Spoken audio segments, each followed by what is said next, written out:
Brat Stop in Kenosha. This is the SSW recap. Undisputed. I am Ryan Young, joined by the two-time Emmy Award winner, Mr. Television, Scott Beatty.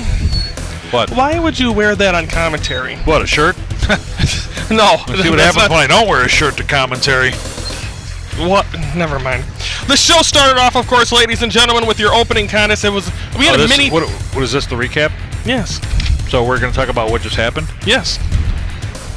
Well, nobody cleared it with me. All right, go ahead. Is that okay, sir? Yeah, we're good. Go. Okay, we had a mini tournament. Hurry up.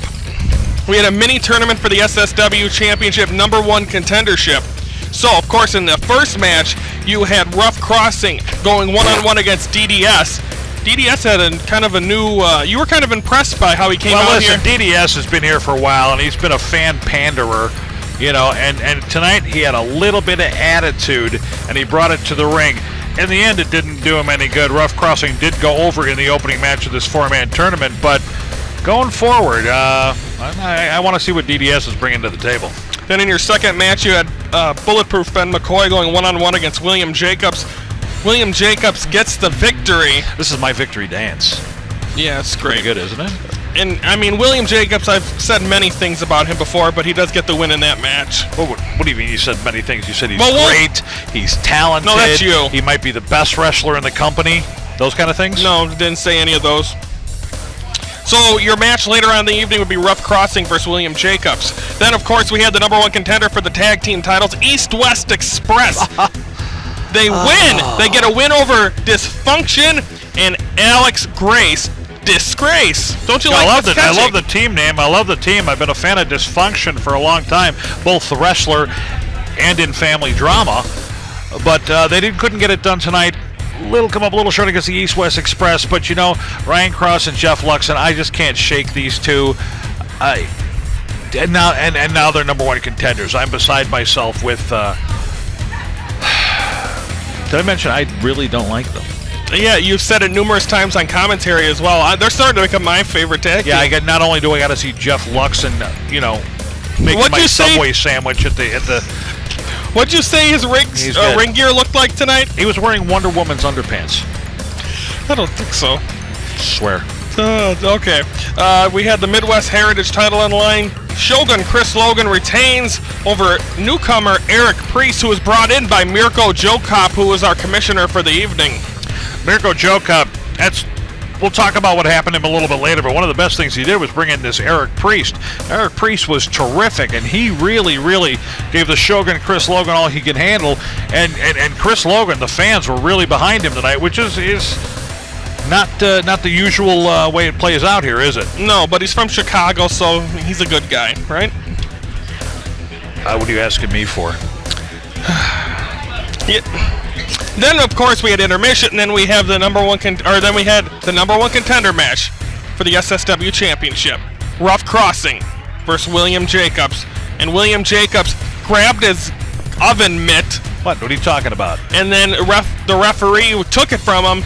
So then, if referee was distracted, you saw him then grab his holy book, which he's I didn't see anything. Well, of course, you're wearing glasses indoors at night, and he uses it, He hits Ruff Crossing, and you now have a new #1 contender in William Jacobs. Listen, you know, if Ruff Crossing wants to be the unwashed heathen, if he wants to be the one that spits it in the face of religion, if he wants the one to tell people that they shouldn't go to church, they should lay on the couch on Sunday morning and be drunk like him, well, you're getting very testy about this. That's what he gets.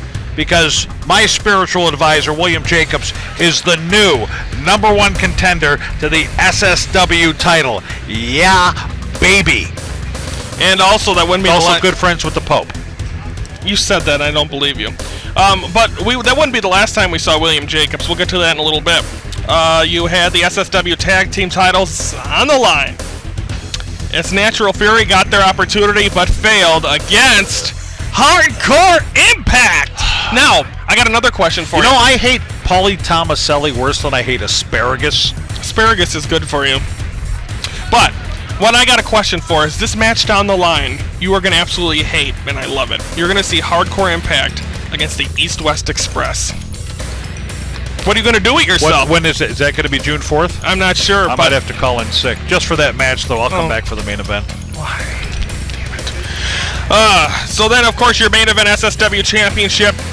Undisputed Championship. We of course had Vic Capri, who was the champion, lost it due to injury. Vic Capri is the champion, okay? Just because he doesn't have the belt doesn't mean he's not the champion. Okay. But go ahead with your silliness. And then GRIN won it in a somewhat of a tournament. He defeated beat Vic Capri. No, but he also beat William Jacobs in a 2 out of 3 falls match. And now William Jacobs is the #1 contender. He is. But then what happened during the match, smart guy, Mr. Journalist? Double pin. You're never going to win as many awards as I have. You just... And it's only 2. Well, you leeched off people to get those awards, but we don't need to get into that. Now, of course, it was a double pinfall by referee JP. Then Mirko Jokop comes out and says, you know what? And then William Jacobs comes out, interrupts him, and says he's the #1 contender. And it was just so much hoopla going on until RJ Daniels returned. It was shenanigans. It was a hootenanny. I haven't heard a hootenanny in forever. It was hijinks, is what it was. Anyway, after it was hijinks. All the hijinks and the hootenanny, then it was officially announced. I believe, is it a triple threat match June 4th for the SSW Championship? Well, yes, it is, Gomer. Well, I'm not really sure because then after that we saw Mirko Jokop get destroyed. Well, look, when you see the footage of this match, you know, a GRIN attacked temporary commissioner Mirko Jokop, shows you what kind of crazed lunatic he is. But end of story. June 4th, back here at the Brat Stop in Kenosha, it is going to be a triple threat match. It is going to be the true SSW champion Vic Capri versus the interim fake champion GRIN and the #1 contender, the High Priest William Jacobs. Listen, even if I call in sick for that stupid PAULY THOMASELLI hardcore Craig crapola, I'll be here for the main event. Folks, we'll see you then. Listen, they're giving away free candy. I gotta go. You can't take it from children. Folks, that is Scott Beatty. I'm Ryan Young. Thanks for watching the SSW Undisputed Recap.